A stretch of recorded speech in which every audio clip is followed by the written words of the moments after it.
Your wife's quite a looker. Who you, old man, should go home. 4 men, probably gangsters, surrounded me and Catherine. The one who seemed to be the leader, with a bowed head, shoved me hard, and I landed on my butt on the concrete. Though I wasn't hurt, there was no guarantee they'd let me off even if I apologized. It would be easy for me to take them down, but in front of Catherine, I couldn't just do that. As I was assessing the situation, the person who stood in front of me to confront them was none other than Catherine. She stood her ground, facing the gangsters with a resolute attitude. This event marked a significant turning point in my life.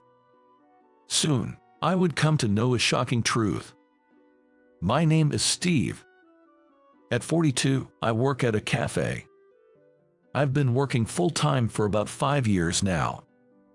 Thanks to a strong recommendation from my previous manager who retired recently, I've been the manager since last month. I met my wife, Catherine, at this job. She's quite a bit younger than me. I never imagined she'd see an old guy like me as a romantic interest, but to my surprise, she made the first move and we started dating. After dating for 3 years, we tied the knot about 6 months ago. She's laid back and always laughing.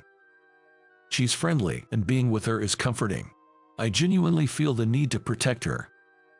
However, there's one secret I've been keeping from Catherine. Before we met, I was part of a Special Forces unit. When you hear Special Forces, you might think of well-known ones like Navy SEALs or SAS, but there are also units so top secret that even the government knows little about them. I belong to one of those nameless units. I have done undercover operations and espionage all over the world, and when ordered, I did whatever was required. Things so cruel that you'd hesitate to even speak of them, and things that would make you shudder just by recalling them. When given a target, I took out anyone, be it a baby or an elderly person. Refusal wasn't an option, and completing the mission was mandatory. But I couldn't bear that life anymore. I ran away. I grew weary of disrupting someone's life or taking someone's life. When I told my superiors and government officials that I wanted out, they tried to stop me, but as I cried out loudly, expressing my desire to leave, they begrudgingly accepted my resignation. Although I had doubts about being able to live a civilian life after only knowing combat and deceit, I managed to start a pretty smooth life in the society. Wanting to forget my blood-stained past and live peacefully, I chose to work in a cafe. I only had a vague idea about it, but the relaxed atmosphere felt like a relief from the constant tension I had known. And as I started getting used to the job, I began dating Catherine, a part-timer who had joined us. The peace and tranquility I feel in my daily life now, I honestly owe a lot of it to her. Catherine is always there to support me. Her subtle gestures of care, her knack for covering for me when I falter, she does it so naturally without making me feel obligated. Sometimes, she's so mature that it's hard to tell who's older between us, and her sociable nature often helps bridge the gap between others and me.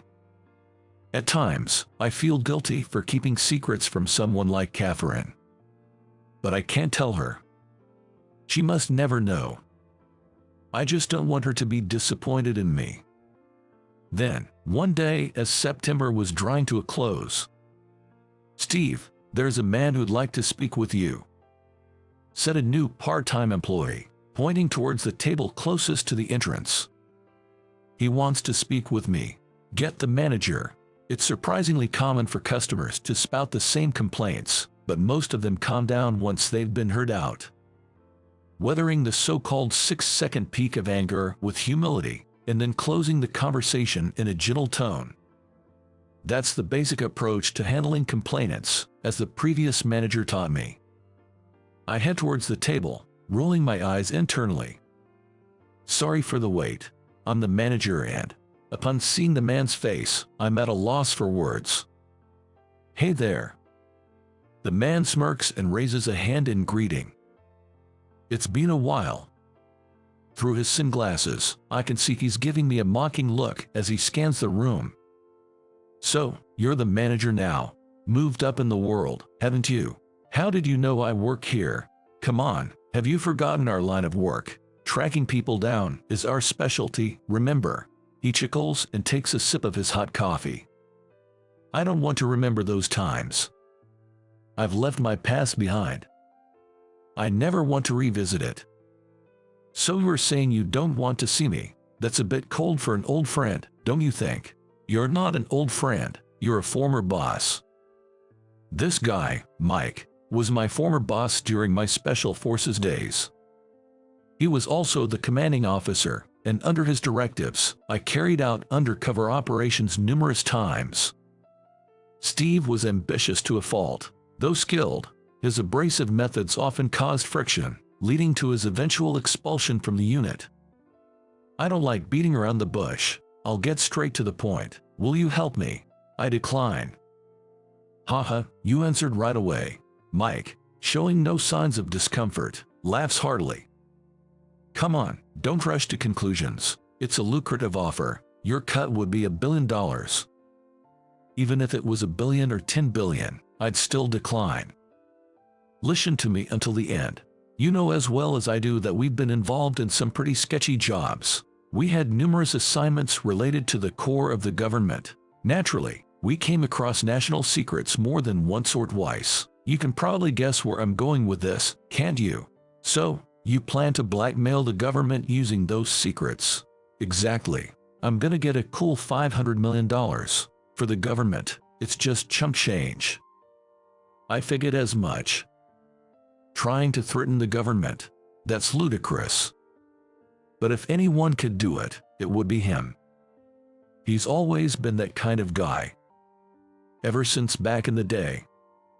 Anyway, I'm going to have to decline. I'm working right now, so if you'll excuse me. You got married, didn't you? As I was about to stand, Mike insinuated something. You better take good care of your wife. Huh? What do you mean? Easy there, don't give me that look. You wouldn't be thinking of making a complaint against a customer now, would you? Staring down Mike, who was grinning maliciously, I couldn't help but wonder. Is he thinking of using Catherine as leverage? It's hard to gauge how much he knows about me, but if he knows where I work, it wouldn't be surprising if he's aware of my family situation. After all, it's not beyond him to take hostages. He's, after all, the kind of guy who would try to blackmail an entire country. Look, I'm not asking for an answer right now. I'll be back, and when I do, I'll fill you in on the specifics. Mike, slowly rising, casually slipped a $10 bill into my shirt pocket, giving me a pat on the shoulder as he left. I noticed a part-time worker eyeing us with concern, and I just gave them a reassuring smile. With Mike's threatening invitation weighing on my mind, I found it hard to focus on work and kept dwelling on it throughout my shift. I left work a bit early and hurried home. I'm home. I couldn't let Catherine sense what had happened today. Trying my best to act normal, Catherine asked. Something happened. Catherine, always keen on picking up the smallest changes in emotions, probably noticed a slight change in my demeanor. Nothing, just another day.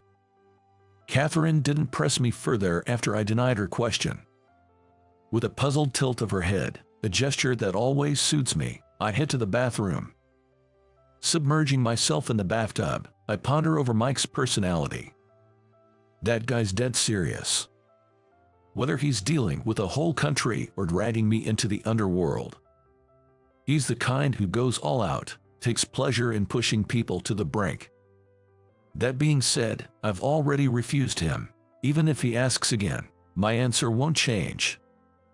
I reckon he knows me well enough to know that, so he won't keep pestering me for a response. And while I'm eager to ensure Catherine's safety, I doubt the police will provide protection at this point. If I can't find an answer, it's pointless to dwell on it. Right now, I should focus on my work and protecting my life with Catherine. But just when I thought everything was fine, my hopes are soon dashed. The next day, as I clocked in like usual, one of the staff rushes over, flustered. Steve, there's a complaint that's a bit out of hand. From her disjointed explanation, Due to her panic, I couldn't grasp the full situation.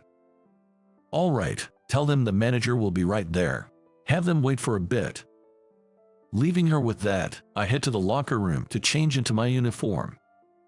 After about 2 minutes, I approach the table where the complaining customers sit and find two men who look like typical gangsters. "You took forever. How long were you gonna make us wait?" "My apologies. I'm Steve, the manager here." From what the staff told me, the complaint seems to be about a delay in serving their order. The kitchen staff mentioned it's only been about 5 minutes, so it seems like the customers just want to pick a fight. "I was informed by the staff that there was a delay in serving your meal." "Yeah, we've been waiting for hours." "What kind of training do you give your staffs in this place?" "According to the staff, they said they only kept you waiting for about 5 minutes. But if I felt I waited, that's too damn long." "What's with that attitude towards a customer, huh?" The bald man slowly stood up and roughly grabbed my tie. "You realize we're made men, right? You get that, don't ya?" The man menacingly leaned in close. What a hassle. Hesitating for a moment, he suddenly let go of my tie. "Relax. We don't mess with ordinary folks like you." He patted my shoulder twice and began walking towards the entrance. Another guy followed the bald man, and as I sighed in relief, they kicked over another customer's table. "This is our regular joint, you know. If we see you again, take it as a sign you want to be buddies with us, all right?" I was speechless at their audacity. But I can't just stand here and do nothing. I told the other staff to call the police and approached the men. "Gentlemen, the police will be here soon. Could you please wait inside until they arrive?" But they weren't fazed. "We're from the outlaw crew. We'll let it slide today, but if you involve the police, things won't end so easily for you. Got it?" A gangster with a deep, menacing voice making threats. Indeed, I should minimize the damage. These guys aren't reasonable, and there's a real chance they won't stop at just public harassment. I stood silently. The bald man smirked, "We'll be back," and left the restaurant. I already had a headache dealing with Mike, and now the local gangsters has set their sights on me. Just as I become the manager, all these problems keep popping up. Talk about bad luck. Isn't this just a result of my own doing? Am I not just paying for my past sins? Noticing my increasing size even at home, Catherine suggested we take a day trip for a change of pace. Lately, we hadn't even been going out together much, so I quickly agreed and we headed to a hot spring in the neighboring state of Nevada. On the way, Catherine was giddy like a child, seemingly trying to cheer me up. I tried to act strong so she wouldn't worry about me. She probably noticed I was forcing it, sometimes showing a sad expression. But there was nothing I could do about it. Neither about Mike's issue or the gangsters. I felt overwhelmed by my own powerlessness. Maybe deep down, I believed I could handle anything.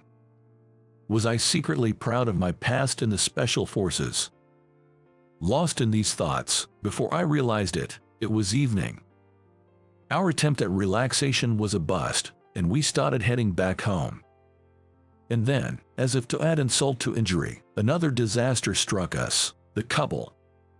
When we returned from our day trip, there were 4 suspicious-looking gangsters standing in the parking lot in front of our apartment building. I recognized 2 of them. They were the same guys who caused a ruckus at our cafe the other day. When they noticed us, they approached with smirks on their faces. "Your wife's pretty, huh? Why don't you get lost, old man?" the bald man said, leering at Catherine. I closed my eyes and sighed heavily. Just when I thought our bad luck was over, we were confronted by 4 gangsters right in front of our house. Annoyed by my reaction, a tattooed gangster shoved me hard on the shoulder. I lost my balance and fell, landing on my butt on the concrete. It didn't hurt. More than anything, the real pain was the embarrassment of showing such a pathetic display in front of my wife, Catherine. The realization sent shivers down my spine. The moment I was pushed, my usually mild-mannered wife seemed to undergo a dramatic change. Now, when I say she changed dramatically, I don't mean she started shouting or screaming. Even from behind, her expression was hidden, but it was obvious she was angry. Catherine stood face to face with a bald man who was over a foot taller than her. Something from the gangster. Without changing her tone, Catherine muttered. As the man tried to grab her, he suddenly found himself in midair. He probably didn't even know what hit him. The gangsters watching nearby probably couldn't comprehend what had just happened. As the man reached out, Catherine seized his wrist and with a swift move, using her petite frame, she threw him to the ground. It was a move similar to what you'd see in martial arts, but her technique was somehow more practical. It was precise and designed to deal maximum damage. I'd never heard Catherine had taken self-defense classes. Yet, from what I've seen during our time together, I've always felt she had wisdom beyond her years. She must have faced hardships I'm unaware of. Looking down at the man who remained seated on the ground, showing no intention of getting up, Catherine whispered in a soft voice. "Should I finish you off?" I think I could hear one of the intimidated gangsters gulp. Catherine quickly turned and rushed over to me. "Are you okay?" She gently offered her hand, and with her help, I finally managed to stand up. The smiles were gone from the gangsters' faces. They must have realized the gravity of the situation. The suspicious, and likely fearful, looks directed at Catherine were evident. Frozen in shock, the gangsters forcefully made the bald man stand and quickly fled the scene. They retreated without uttering a final taunt. "I've gotten pretty hungry. Cooking now would take some time. How about we order pizza?" It was the same old Catherine. Always kind and attentive, and even if I made a mistake, she'd forgive me with just one smile. My lovely wife, Catherine, was there. "Sounds good. It might be a nice change." Responding to my slightly awkward agreement, Catherine said, "After dinner, let's talk for a bit." We got some takeout and finished our meal. During dinner, we chatted about random things, carefully avoiding the earlier incident. Once dinner was over, and after cleaning up a bit, Catherine sat across the table from me. I don't like prying too much, but I've got to ask again. Did something happen? Honestly, I was caught off guard. I had assumed she would tell me something about her past, or how she learned those moves. "What do you mean by something?" "I think, Steve, you're trying to keep me out of it to protect me, but remember, we're a couple." "A couple?" "Exactly right. We fell in love and became husband and wife. That's why I didn't want to disappoint her or burden her with my troubles, let alone show weakness. To me, being a couple means more than just being lovers. It's about being family. It's like being two sides of the same coin. So, if something serious is going on with you, I think I should know and deserve to know." I could tell she wasn't just saying this out of mere curiosity. She was choosing her words carefully, trying to make it easy for me to open up. "The gangsters from earlier, do they have something to do with the way you've been acting off lately?" She was always so sharp. It felt silly trying to hide anything from her, as if she could see right through me. Indeed, hiding any longer wouldn't change the situation. More importantly, since they know where we live, Catherine might be in danger, and there's a chance they might take her hostage. Actually, gathering my courage, I started to recount the events of the past few days in order. However, I wanted to keep my time in the Special Forces a secret, so I only mentioned Mike as a former boss. Listening silently until I finished, Catherine gave a nod of understanding and smiled warmly. "Thanks for sharing with me. You don't need to carry this burden alone anymore." She stood up from her chair and softly placed her hand on my shoulder. "I appreciate you worrying about me, but you, Steve, should just do what you can. Whatever you can't handle, I'll take care of, so rest easy." "Catherine." She winked awkwardly and then headed back to her room. The next day, spurred on by Catherine, I pondered what I could do on my end. For now, Mike would be fine. I probably won't be reaching out to him, and unless he approaches us first, there's nothing to be done. So, my immediate concern was how to boost the sales of the cafe that had seen a drop in customers. Word spread quickly about the gangsters causing a scene, and revenues from our regulars had dropped by more than half. After all, people come to a cafe mainly to enjoy a relaxed atmosphere or to have pleasant conversations with friends or loved ones. First things first, we needed to restore that environment. I obtained the security footage from that day and visited the local police station. It appeared that the gangsters from the notorious gang had been causing quite a bit of trouble in this town, and even the police were struggling with them. I brazenly asked if an officer could be stationed at the cafe, but understandably, they declined. However, they agreed to include the cafe on their patrol route, so I arranged for that to start the next day. Then, I signed a contract with a private security firm. Even with a security guard present, it seemed unlikely that professional thugs would be deterred, but their presence would at least provide some reassurance. The real aim wasn't just to keep the gangster away, but also to make the customers feel safe. While the response of a security guard in an emergency might be limited, their mere presence would not only reassure the customers, but also our staff. The owner was initially hesitant, but after seeing the evidence, he reluctantly agreed. With that, I'd managed to create a safe environment for the cafe. Given that our place was originally popular as a calm and relaxing cafe, as long as incidents like the recent one didn't occur again, the foot traffic would surely return. That being said, merely waiting around won't bring customers in. I decided to tap into social media. However, I'm pretty clueless when it comes to online stuff, so I asked Catherine for her help. She has a wide network. I've personally met over 30 of her friends, and she apparently has over 100,000 followers on social media.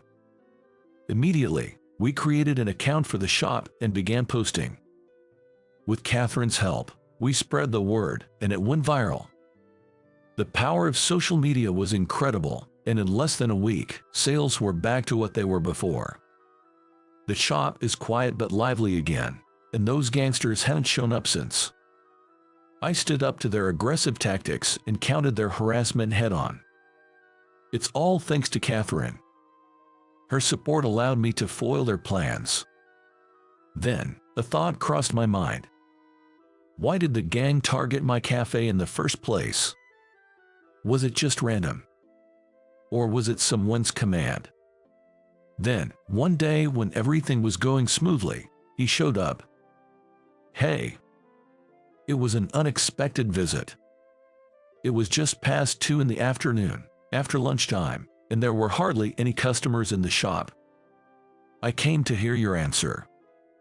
Without waiting to be seated, Mike took a seat at a nearby table. He gestured with his chin for me to sit across from him, and I complied. You know the answer, but I'll ask anyway. Have you decided to cooperate? Mike leaned forward slightly, looking smugly up at me. If I refuse, what are you planning to do to my wife? Do you really need to hear it from me? You know what I'm capable of from our time in the unit.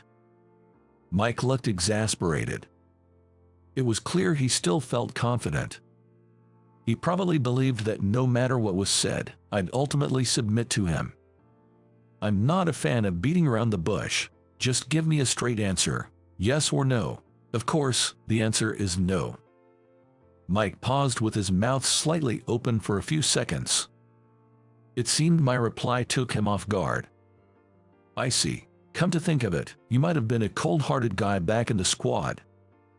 I'm not sure who you're confusing me with, but it's not that I don't care about Catherine's well-being or that I won't follow you. It's quite the opposite.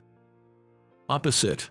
How do you expect to protect your wife by turning me into an enemy by refusing my help? I'm not interested in what you're planning. Whether you swindle money from the government or whatever you decide, whether you fail or succeed, that's your business. But if you plan to harm me or Catherine, well, I have plans too. Mike's brow furrows.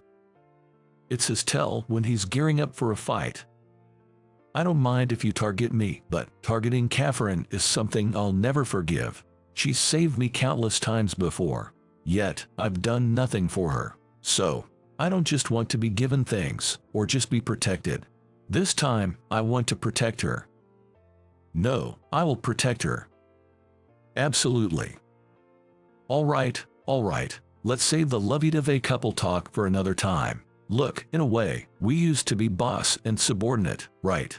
I came here out of respect, as much as I can muster. I offered you a pretty good deal, and there's no downside to working under me again, just like the old days. You really never change, do you? Mike forces a smile, keeping his face neutral, but I can tell he's a bit on edge from my remark. What do you mean? Your emotions, they always show in your gestures and facial expressions, just like before. What's your point?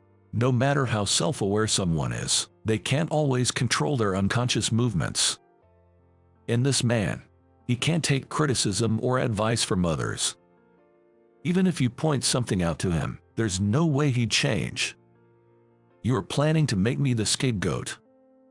The information you're using to blackmail the country is probably something only ex-special forces personnel would know. That's why, after achieving your goal and getting the money, you'll probably pin everything on me and vanish, maybe go overseas. If they trace it back, you're worried you might get caught.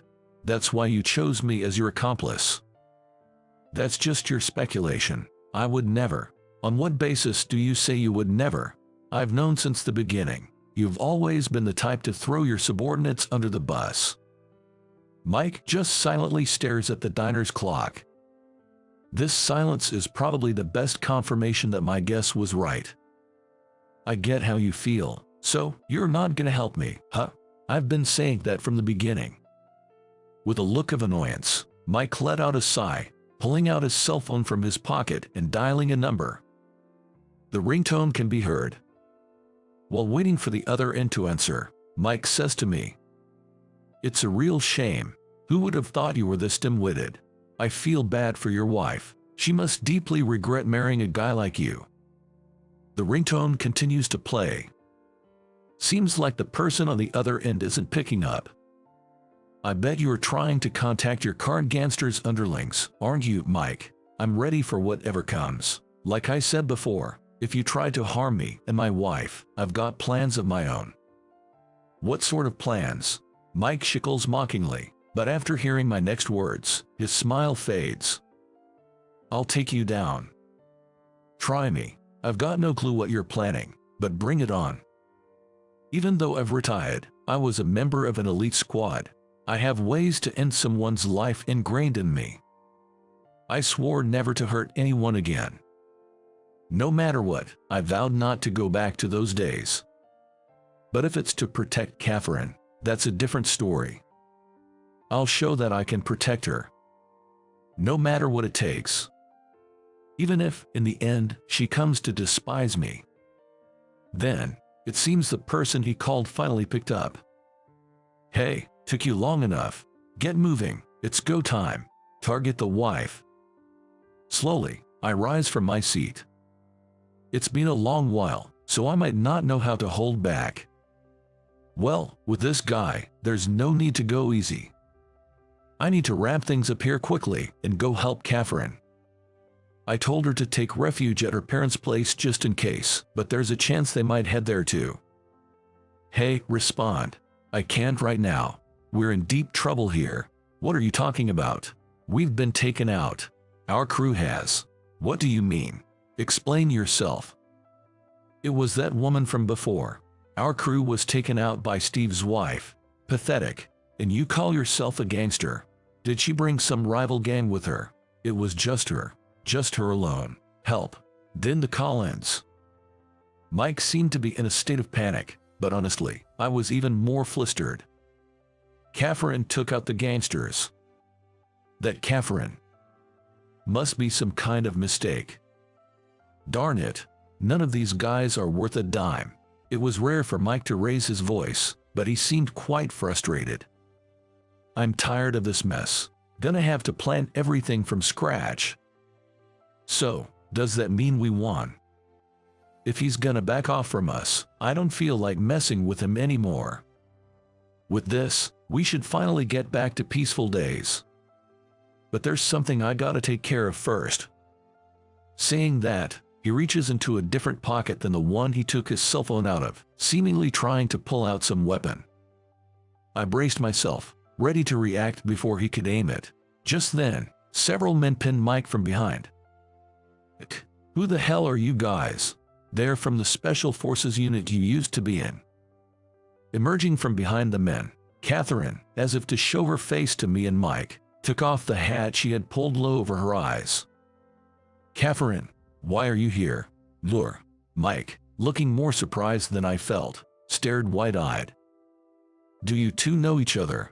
Mike, who seemed quite annoyed, suddenly burst into laughter, responding to my question.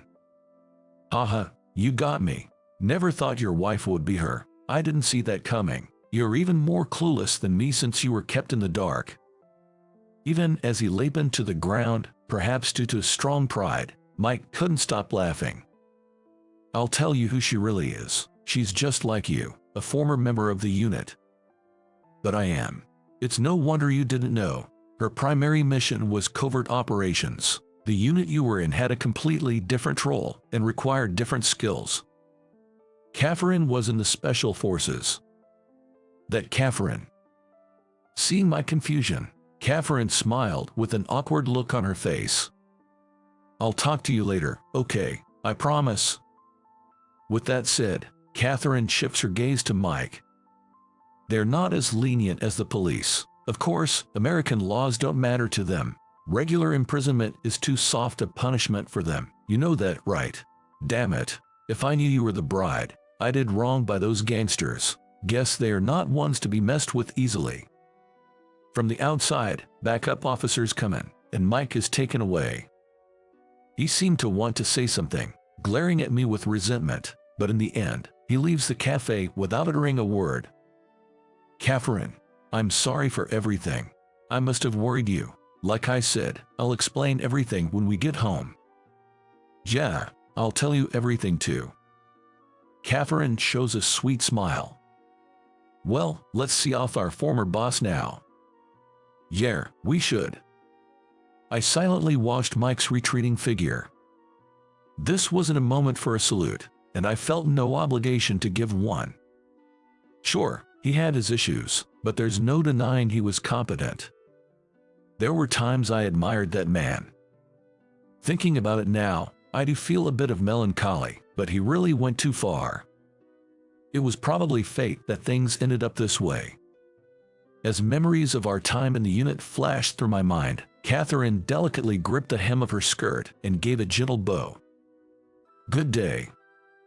Whether that was her version of a salute or not, Catherine saw off Mike with a poised gesture.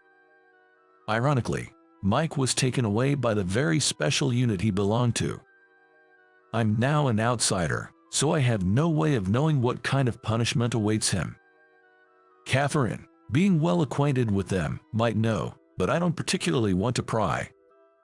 However, as Catherine said, it won't just end with him going to jail. They'll probably use every method at their disposal to extract all the information from him. The thought alone is terrifying. Still, he had lived life recklessly, so it's his just deserts. I have no sympathy for him. On the other hand, the gangsters who were giving us trouble were apparently decimated by Catherine. Though they weren't that big of an organization to begin with, every one of them either ended up in the hospital or jail, making the gang's survival impossible. Regarding that, Catherine said, I might have gone a bit overboard, with a cute laugh. Well, I won't delve too deep into that. Even if they were just hired by Mike for money, they deserve to face the consequences for their countless misdeeds. So, the various problems that had plagued me for days came to a close, thanks to Catherine's remarkable efforts. It wasn't just me, you know. You helped, and many others too. Catherine said modestly, but she single-handedly brought down a Gan, while in comparison, I felt I hardly did anything. That's not it, you see. We're two halves of a whole. We're married after all. She says that while following me around, and then shows a poor attempt at a wink. That's Catherine for you. How many times has her quickie side saved the day for me? So, You knew everything about my past then. Yes, I knew it all. Just like what Mike said, she seems to have been in a different unit than me. She was extremely skilled, to the point where they wanted to retain her, even going as far as offering to lay off other team members and give her a pay raise. But then, why did someone as capable as her end up with someone like me who doesn't stand out at all? You know, I felt you were really serious. Not in a bad way, of course. I could tell you took training and such seriously. But more than that, it felt like you faced life with a lot of sincerity. Facing life with sincerity.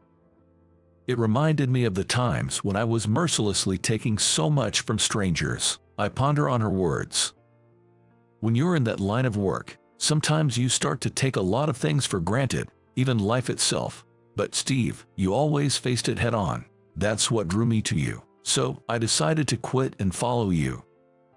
She quit because of me. I must be really hated by her superiors. And then I joined the same place you did. I could have told you the truth, but you seemed like you wanted to forget your past. I thought maybe you wouldn't like having someone around who's like a reminder of that past, but I wanted to be close, so I thought staying silent would be best. It sounds so casual when she talks about it, but the more I hear, the more I feel like a fool. I guess Mike was right. It's not like you were oblivious, Steve. It was just that I was good at my job. Just kidding. But really, just being near you made me happy, and now, we're even married. It's just so surreal. I can't help but laugh. Laugh, huh? Laughing is good. Rather than a life filled with regret and not being able to laugh, looking forward and laughing is a much better life. And I learned that from Catherine. Thanks to her always smiling at me, even when I couldn't, I've been able to live happily. It's no exaggeration to say that the person I am today is all thanks to Catherine. On the flip side, the reason I can be so cheerful is all thanks to you, Steve. Marriage is a wonderful thing, isn't it? Catherine, who's not good at serious talks, always wants to joke around. Being serious-minded, I used to always steer the conversation back, but now, I truly understand Catherine's feelings. It's like something is tickling inside my heart. But you know, despite everything, I think it was good. I feel like I can speak more genuinely than ever before, and our bond feels stronger. Heh, those cheesy lines do suit you. Well then, let's put it this way. Nice to be with you again, huh? Jer, pleasure's mine. Holding Catherine's delicate hand, I think to myself, I'll strive to never let go of this hand. I'll stand tall and proudly by her side.